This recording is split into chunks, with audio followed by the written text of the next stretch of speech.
Buenas noches, profesor. Buenas noches, compañero. El día de hoy vamos a hablar un poco más sobre la historia de Roma. En el transcurso de la historia, que abarca 3 milenios, Roma llegó a extender sus dominios sobre toda la cuenca del Mediterráneo y gran parte de Europa.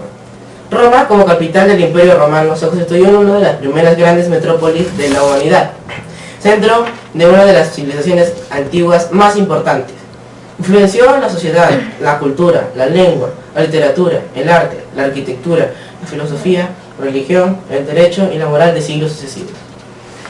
Y vamos a hablar sobre la economía, la religión, la social y la cultural. Y hoy aprenderemos de su economía, de su religión, de lo social y de lo cultural. Y ahora vamos a hablar de su economía. Agricultura. Existían agricultores que trabajaban en pequeñas parcelas y grandes extensiones, y sus principales cultivos eran el trigo, la vid y el olivo.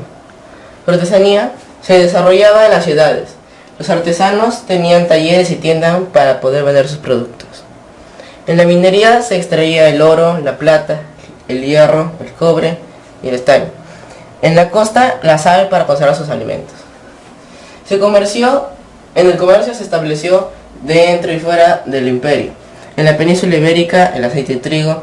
En el mar Báltico, el ámbar y pieles. En Asia, especies, seda y algodón.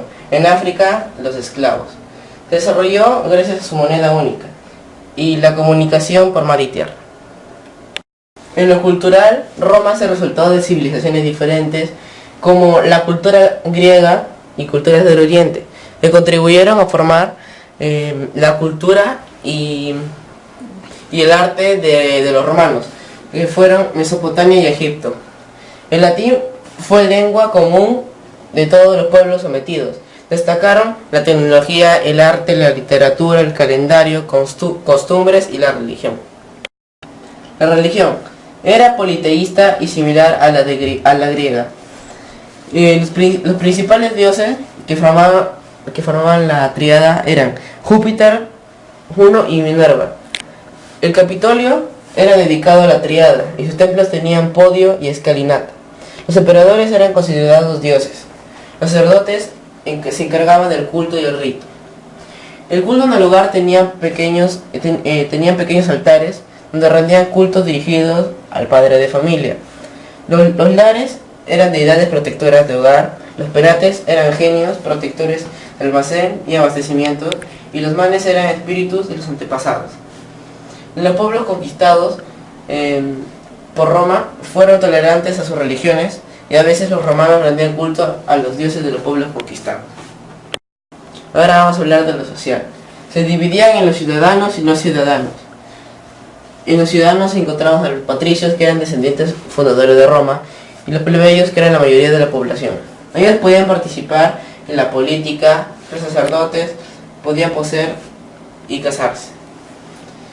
Los no ciudadanos eran la base de la economía. No tenían derechos, pero se dividían en libres, que eran libertos, y en esclavos.